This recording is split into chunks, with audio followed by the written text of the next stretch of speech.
ایک واحد بادشاہ ہے جو فقیروں کا ہجوم دیکھ کے خوش ہوتا، جو سوالیوں کا ہجوم دیکھ کے خوش ہوتا ہے. باقی جتنے ہیں وہ سوالیوں کو دیکھ کے ڈانٹتے بھی ہیں، بھاگتے بھی ہیں، دروازے بھی بند کرتے. ایک اللہ ہے، عجب صفت ہے، مانگو تو خوش ہوتا ہے، نہ مانگو تو ناراض ہو جاتا ہے. مانگتی کیوں نہیں ہو؟ سب سے آخری جنتی کو اللہ تعالیٰ بڑے مزے سے نکالے گا جنت. اسے ایک اعلیٰ درجہ دینا ہے جو اس کا سٹیٹس ہے، اس سب سے آخری جنت. تو اس کو اللہ تعالیٰ جہنم پر لائے گا، پیچھے کمر جلے گی، آگے جسم محفوظ. تو اس کے دل میں اللہ سوال پیدا کرے گا کہ یا اللہ کہ مجھے جہنم سے تھوڑا باہر نکال دے، تیری بڑی مہربانی. تو اللہ کہے گا اور کچھ پھر مانگو گے؟ کہنے بالکل نہیں مانگتا ہوں. تو اللہ اس کو جہنم سے باہر نکال دے. تو آگے تھوڑی سی جنت دکھا دے. اب آدمی کی حرص و ہوس تو ختم ہو نہیں سکتی. تھوڑی دیر بعد کہے گا یا اللہ وہ چھوٹی سی جنت مجھے دے دے، تیری بڑی مہربانی. تو اللہ کہے گا پھر اور تو نہیں مانگے گا؟ کہنے بالکل تیری عزت کی قسم نہیں مانگتا ہوں. تو اللہ وہاں پہنچا دے. تھوڑی دیر کے بعد ایک اور اس کو درجہ دکھا دے گا. جب ادھر دیکھے گا، پہلے آدمی پیدل اور کہتے اللہ سائیکل ہی دے دے. جب سائیکل آ جاتا ہے پھر کہتا ہے اللہ موٹر سائیکل دے دے. جب موٹر سائیکل آ جاتا ہے پھر کہتا ہے یا اللہ گڈی دے دے، چاہے سزوکی کیوں نہ ہوئے. جب سزوکی آ جاتی پھر یا اللہ ٹوٹا ہی دے دے. تو آدمی کا حرص آگے آگے جاتا ہے. تو تھوڑی دیر تک تو دیکھتا رہے گا، پھر چپ رہے، پھر کہے گا یا اللہ یہ مجھے درجہ دے دے، تیری بڑی مہربانی. تو اللہ فرمائیں گے پھر آگے تو نہیں مانگو گے؟ نہیں تیری عزت کی قسم آگے نہیں مانگتا. تو اللہ وہاں پہنچا دے گا. پھر اس کا اصلی مقام اس کو ظاہر کرے گا جہاں اس نے جانا ہے.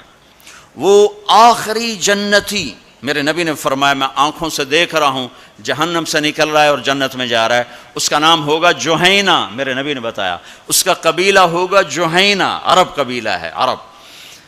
اور جب وہ آخری جنتی، اس کو اس دنیا سے 10 گنا بڑی جنت اللہ تعالیٰ فرمائے گا، اس زمین سے 10 گنا بڑی.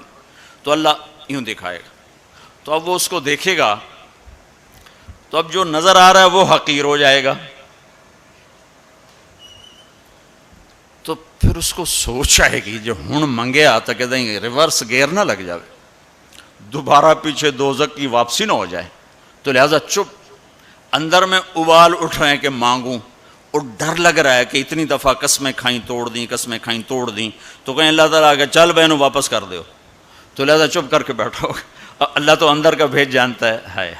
تھوڑی دیر کے بعد اللہ کہے گا مانگتے کیوں نہیں ہو؟ مانگتے کیوں نہیں؟ کہے گا یا اللہ سألتک حتی استحییت وحلفت فیک حتی استحییت. یا اللہ میں نے اتنا مانگا کہ اب مانگتے شرم آتی ہے، اور اتنی دفعہ قسمیں توڑی ہیں کہ اب قسم توڑتے ہوئے شرم آتی ہے.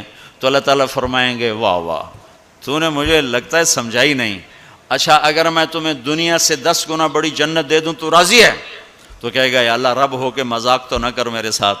تو اللہ تعالیٰ فرمائے کہ مذاق نہیں کر رہا ہوں، چل تیرے لیے دروازے کھل گئے ہیں. تو اللہ واحد شہنشاہ ہے، مانگو تو خوش ہوتا، نہ مانگو تو ناراض ہوتا، اور جتنا مانگو اتنا خوش ہوتا. بعض لوگ اشکال کرتے ہیں کہ یہ اتنے نیک آدمی ہیں، یہ دعائیں مانگ مانگ کے تھک گئے، ان کی قبول ہی نہیں ہو رہی، اور یہ فلاں آدمی ایسا ہے کہ وہ ایک کام سیدھا نہیں دعا کرتا ہے قبول ہو جاتی. تو میرے نبی نے فرمایا کہ ایک اللہ کے تعلق والا بندہ یا بندی اپنی ضرورت میں اٹکا ہوا ہے اور اللہ سے مانگ رہا ہے اور رو رہا ہے، اوپر سے دروازہ نہیں کھل رہا ہے، کہتا پتہ نہیں کیا ناراضگی ہو گئی ہے. حتیٰ کہ فرشتے سفارش کرتے ہیں کہ یا اللہ یہ اتنے دیر سے بیچاری رو رہی ہے، یہ اتنے دیر سے رو رہا ہے، یا اللہ اس کا کام کر دے.